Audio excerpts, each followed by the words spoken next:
So, welcome everyone. Welcome to Sadeva classes. You are in standard 9 and this is the textbook of science and technology. Okay, so we have started science and technology and we have studied three lessons. Two from the part 1 and two from the one from the part 2. Today we'll see the lesson number 7, energy flow in an ecosystem, page number 81. Okay, so the energy flow in an ecosystem. हा lesson आपण आज घेणार आहोत. Energy flow in an ecosystem. Getting? Just a minute. Page number is 91. Okay. Hmm.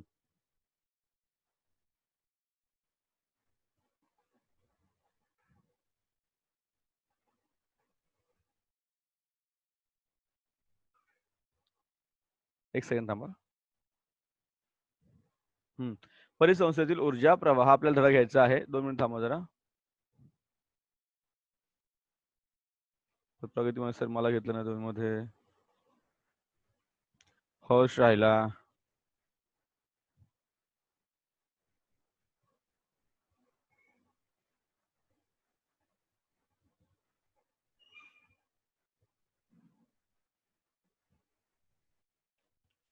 So the energy flow in an ecosystem. In this lesson, we are going to study what do we mean by food chain and food web.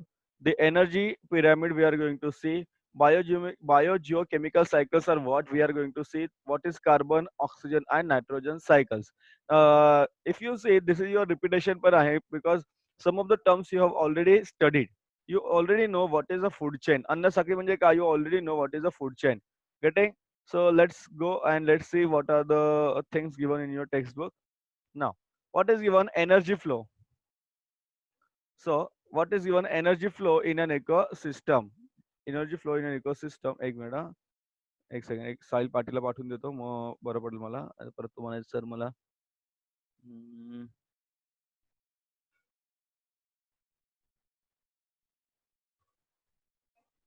hmm. So, what is energy flow in an ecosystem? We have already studied, we have already learned the classification of living organisms according to the mode of nutrition into producer, consumer, that then saprotrophs means saprophytes and decomposers. Consider the various trophic level in ecosystem and around you in given below. You already know that food chain तुम्हाला माहित आहे. You know the food chain. Say there are various components of a food chain. First तुमचा असतो producer. Okay. Yes, बोला. आवाज येत नाही माझा. चला. So what is a food chain? What is a food chain? You already know that in a food chain there are different components. So first component is a primary is a producer. First component काय आहे तुमचा producer. So producer there are primary consumers, then secondary consumer, then tertiary or apex consumers, top consumer or carnivorous, and finally omnivorous and सगळ्यांच्या शेवटी येतात decomposers. Okay, there are decomposers. So what are these? काय असं बघा हे food chain जर तुम्हाला माहित नसेल, you can see very easy food chain असे पुढे आहे तुम्हाला food chain is what. Now there are different terms. First is a primary consumer. What do you mean by primary consumer? That they are known as herbivorous. They are known as herbivorous. थोडक्यात शाकाहारी म्हणून आपण त्याला शाकाहारी, non vegetarian. ठीक आहे, sorry vegetarian. Okay, only vegetarian. Now, example is grasshopper, squirrel, elephant. They are directly dependent on autotrophs. ते फक्त काय असतात? Autotrophs dependent असतात. They are and the autotrophs are known as producer. Getting? So वनस्पती नाही खातात. They are known as primary consumer. They are known as primary consumer. आता primary कंझ्युमरला कोण करतं? Okay, who is dependent upon the primary consumer are the secondary consumer or known as carnivorous. मांसाहारी. Pure non vegetarian थोडक्यात. Okay, ते आपले मांसाहारी. Example is frog, owl, fox. These consumers use herbivores as their food. Getting? They use herbivores as their food. Now, the secondary consumers are consumed or they are the apex or top consumers are dependent on the secondary consumer. Example, tiger, lion. हे काय करतात? They hunt these animals. They hunt these animals and they are dependent upon this. They hunt these animals and they are dependent upon this. So these consumers use they even see Harsh आला तर मराठी चालू करावं लागेल आपल्याला. These consumers even are use herbivores. Okay, they even use herbivores as well as carnivores as their food. No other animals feed on top consumer. यांच्यावर कोणी animal feed करत नाही. लक्षात घ्या. तुमचा आवाज बंद करायचा आता आलेली मुलं-मुली. And what are the omnivorous? They are known as uh, please mute your sound, guys. What are omnivorous? What are omnivorous? They are mixed consumer. Okay, ज्याला आपण म्हणतो का माणूस, शाकाहारी पण मांसाहारी पण. आपण मांस पण खातो. We are vegetarian as well as non vegetarian, right? म्हणजे आपण म्हणजे जवळजवळ सगळेच माणसं त्याच्यामध्ये येतात, काही जण सोडली तर. So example is human. Please mute your sound. Example is humans, beer, etc. They feed on herbivores, carnivorous, and producer. Right? They feed on herbivores, carnivorous, and producers. Getting guys? Please mute your sound. आवाज बंद ठेवायचा तुमचा. आपण धडा चालू केलेला आहे. धडा 7वा परिसंस्थेतील ऊर्जा प्रवाह. कोणता शिकलाय? परिसंस्थेतील ऊर्जा प्रवाह. यामध्ये आपण काय काय शिकणार आहोत बघा. यात आपण शिकणार आहोत अन्न साखळी म्हणजे काय, अन्न जाळे म्हणजे काय, ऊर्जेचा मनोरा कसा असतो, जैव भू रासायनिक चक्र कोणाकोणाचे, कार्बन, ऑक्सिजन आणि नायट्रोजन यांची चक्र आपण शिकणार आहोत. आता हे काही नवीन तुमच्यासाठी नाहीये. साहिल पाटील आवाज बंद ठेवायचा आहे. साहिल पाटील, हे तुमच्यासाठी नवीन नाहीये कारण हे तुम्ही आधी पण शिकलेले आहात. आता यात कोणकोणते ऊर्जा प्रवाह असतात बघा. सो एनर्जी फ्लो इकोसिस्टम कशी ऊर्जा प्रवाह होतो बघा.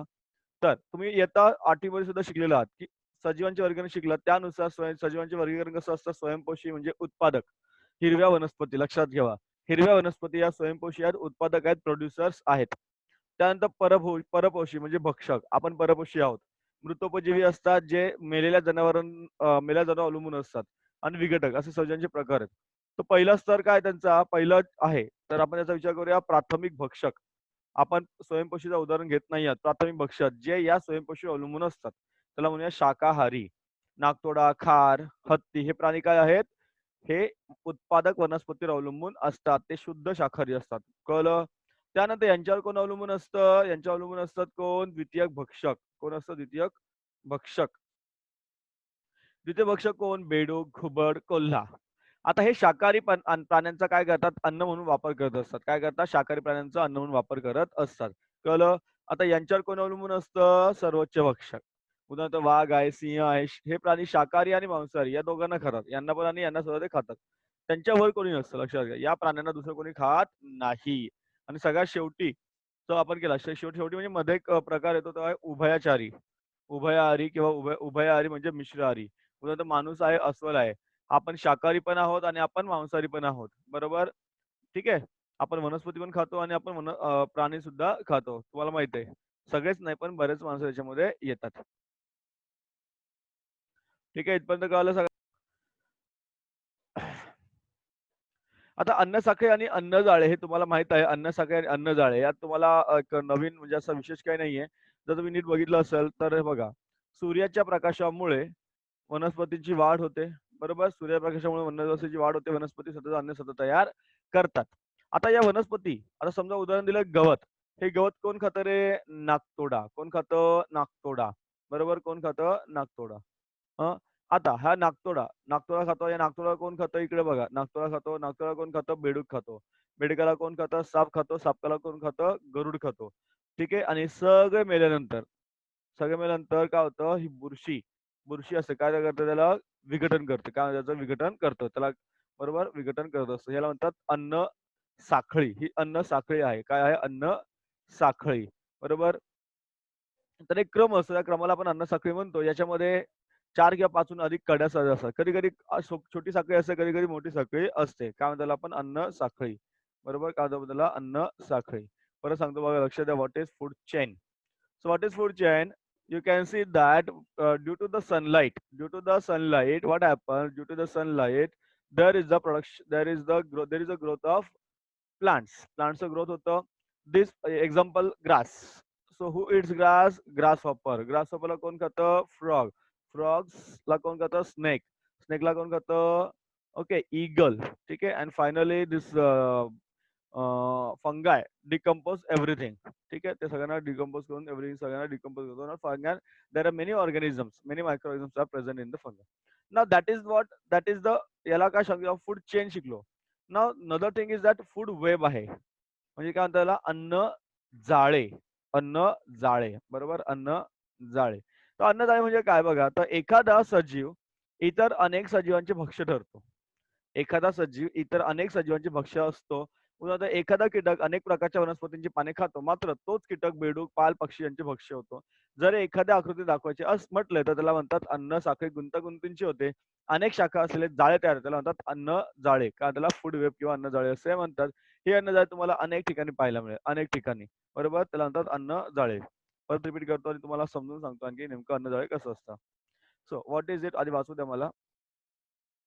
An organism may be prey for many other organisms. For example, an insect feeds upon leaves of various plants, but the same insect is prey for different animals like frog, wall lizard, and house and birds. If this is to be shown in a figure, it will be an intricate web instead of a linear food chain. सगळं गुंतागुंतीचं होऊन जाईल. Such an intricate network is called as food web. Generally, food webs are also found everywhere in the nature. They are also found everywhere in the nature. तुम्हाला परत repeat करून सांगतो revise.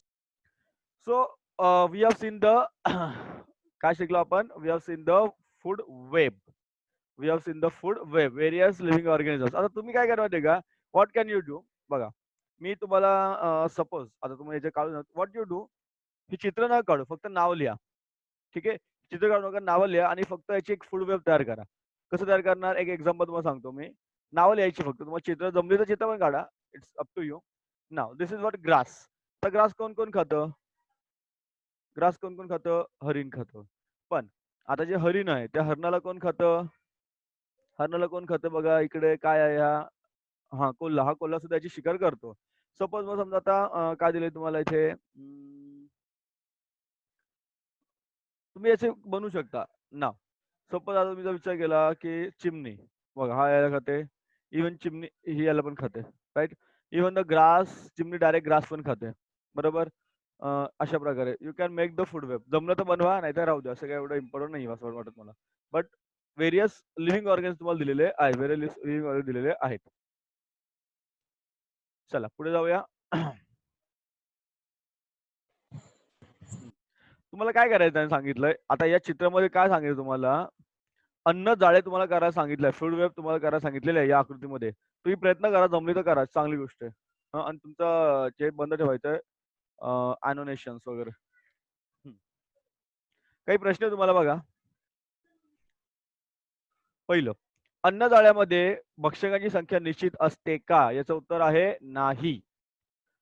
अनेक भक्षकांचे अन्न एकाच प्रकारचे सजीव असतील तर त्याचा परिसंसार काय परिणाम होतो? जर एकच असेल, बरोबर, एकच जर असेल तर काय होतं, ती जे भक्ष्य असेल ते भक्ष्य जास्तीत जास्त युटिलाइज होतं, वापरलं जातं आणि दुसरे त्यांची संख्या फार कमी होऊन जाते. दुसरं, अन्न जाळ्यांमध्ये संतुलन असणे आवश्यक आहे का? तर हो. याचं उत्तर काय आहे? हो. ठीक आहे. चला पुढे जाऊया. आता घरी जेवताना हे तुम्हाला माहिती आहे. आता मी परत तुम्हाला सांगत नाही. तुम्हाला ऑलरेडी दिलेलं बघा.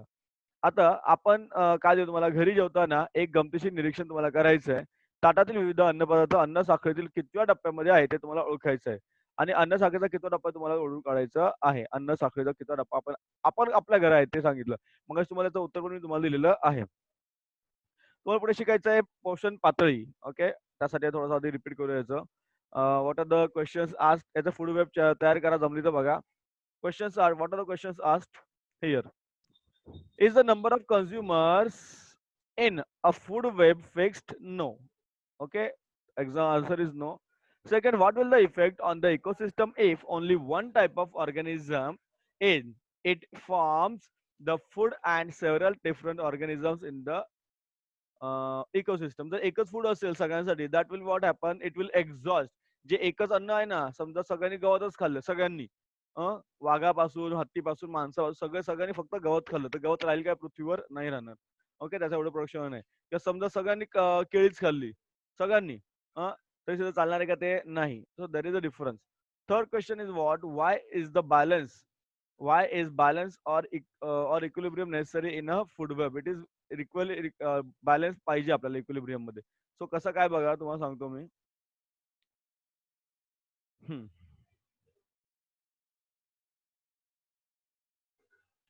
पुढे आपल्याला बघायचं द एनर्जी पिरामिड.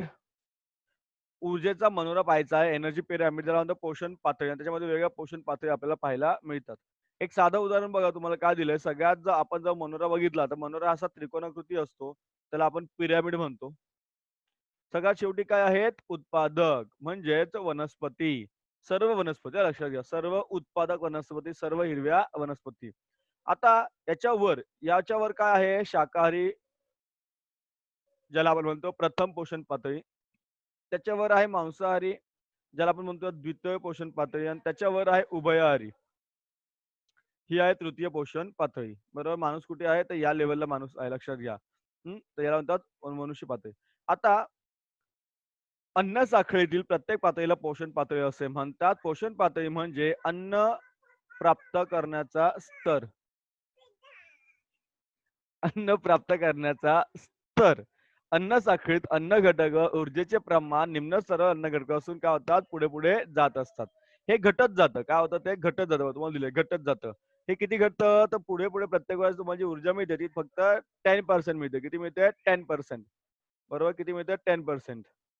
अ, हे कोणी शोधलं होतं? लिंडमन यांनी शोधलं होतं. किती मिळते? 10% मिळते बघा. तुम्हाला पुढे दिलंय. आता तुम्ही जर नीट बघितलं इथे तर तुम्हाला कळेल, की वनस्पतीमध्ये जर ऊर्जा असेल, किती ऊर्जा वनस्पतींमध्ये? वनस्पतीमध्ये ऊर्जा किती आहे? 10,000 किलो कॅलरी. किती आहे? 10,000 किलो कॅलरी. पण त्याच्यापासून जे शाकाहारी आहेत, त्यांना किती मिळते? हे एक्झाम्पल दिलं तुम्हाला जलीय, पाण्याचं दिलेलं आहे.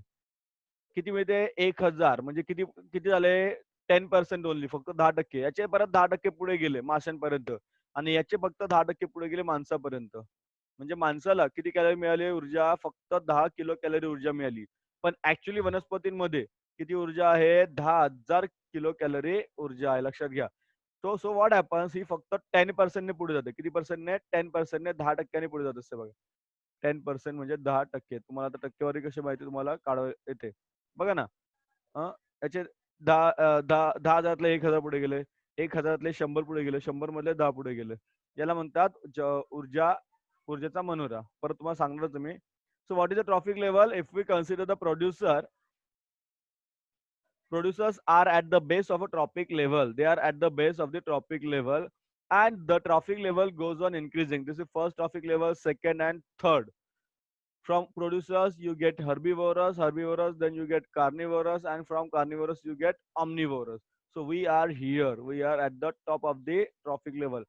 And if we take the example of a aquatic system किंवा aquatic trophic level, you can see this is the pyramid of energy. याला म्हणतो pyramid of energy, and you can see the phytoplankton.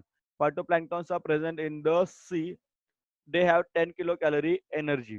पण त्यांच्यापासून जेव्हा zooplanktons आहे, zooplanktons get only 1000. That is 10% of the phytoplankton. पुढे fish मध्ये energy किती जाते रे?